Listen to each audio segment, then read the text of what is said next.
हिमाचल प्रदेश के मुख्यमंत्री सुखविंदर सिंह सुक्खू ने राज्य में भारी बारिश और प्राकृतिक आपदा से हुई तबाही पर गहरी चिंता जताई है।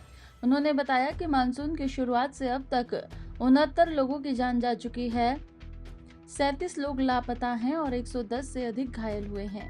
लगभग 700 करोड़ रुपए की संपत्ति का नुकसान हो चुका है, जिसमें सड़कें, जल परियोजनाएं और बिजली की लाइनों को भारी क्षति पहुंची है। मुख्यमंत्री ने कहा कि राज्य में 14 स्थानों पर बादल फटने की घटनाएं सामने आई हैं, जिसके कारण तबाही और बढ़ी है। उन्होंने बताया कि गृह मंत्री अमित शाह ने हर संभव सहायता का आश्वासन दिया है और केंद्र की एक टीम नुकसान का जायजा लेने के लिए राज्य में पहुंच रही है। मुख्यमंत्री ने बताया कि हॉर्टिकल्चर कॉलेज में फंसे 92 छात्रों को सफलतापूर्वक रेस्क्यू किया गया है। आपदा से प्रभावित परिवारों को 5,000 रुपए किराए पर मकान में रहने के लिए सहायता देने का निर्णय भी लिया गया है। मंत्रिमंडल के सदस्य स्थिति पर नजर बनाए हुए हैं और लगातार समीक्षा बैठकें हो रही हैं।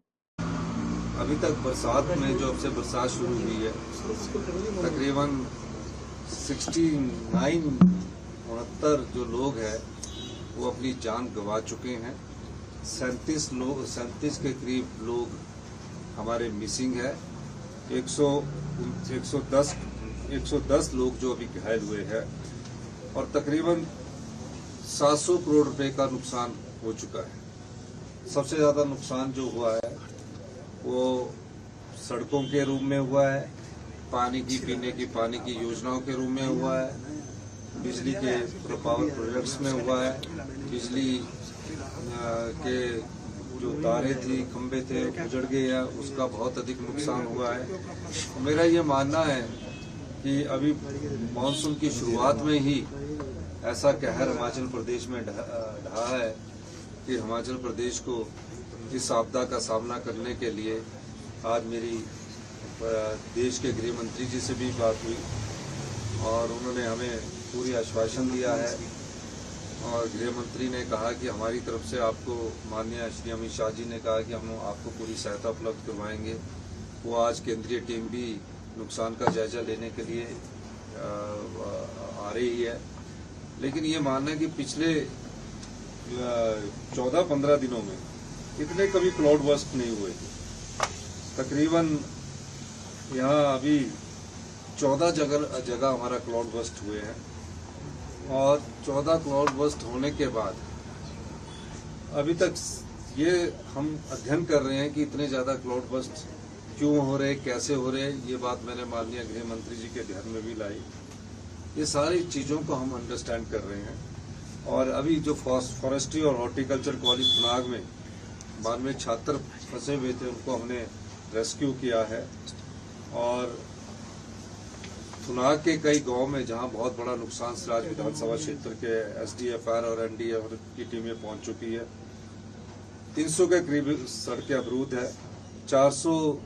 790 के करीब हमारी जलपूर्ति योजनाओं को नुकसान पहुंचा है। 332 बिजली के ट्रांसफार्मरों को भी क्षति पहुंची है। हमारे जो सरकार द्वारा राहत करार मंडी जिले में 402 लोगों को बचाया गया है। मतलब सब जगह नुकसान की, बहुत बड़ी नुकसान की खबर आ रही है और मेरा ये मानना है कि हमारे मंत्रीगण जो भी है, माननीय उप मुख्यमंत्री मुकेश जी है, आज सुबह इन्होंने भी अपनी जलपूर्ति योजनाओं की बैठक ली है। PWD मंत्री को भी दिशा निर्देश दिए हैं और मैं खुद आज हमने जाना था, लेकिन मौसम खराब करने के बाद मैं खुद दोबारा जाना चाह रहा था कि खुद आकलन किया जा सके। लेकिन हम ये कहना चाहते कि आपदा प्रभावित परिवारों के साथ पूरा हिमाचल प्रदेश की जनता खड़ी है, पूरी सरकार खड़ी है, क्योंकि अभी मानसून 2 महीने रहना है। तो हमने पहला फैसला ये किया कि 5,000 रुपये प्रति परिवार के किराए के हिसाब से उन्हें किराए के मकान में रहने के लिए उपलब्ध करवाया जाएगा और उसके अलावा SDM को ये दिशा निर्देश दिए गए हैं कि उनके खाने पीने का भी और उनका रहने का इंतजाम किया जाए। इस बीच मैं खुद जो इन क्षेत्र है उसमें खुद दौरा करूंगा। मैं सभी हमारे जो कुलीग हैं, जो मंत्रिमंडल के सदस्य, सब लोग बैठ के करके स्थिति का जायजा ले रहे हैं। सर, भारी बारिश की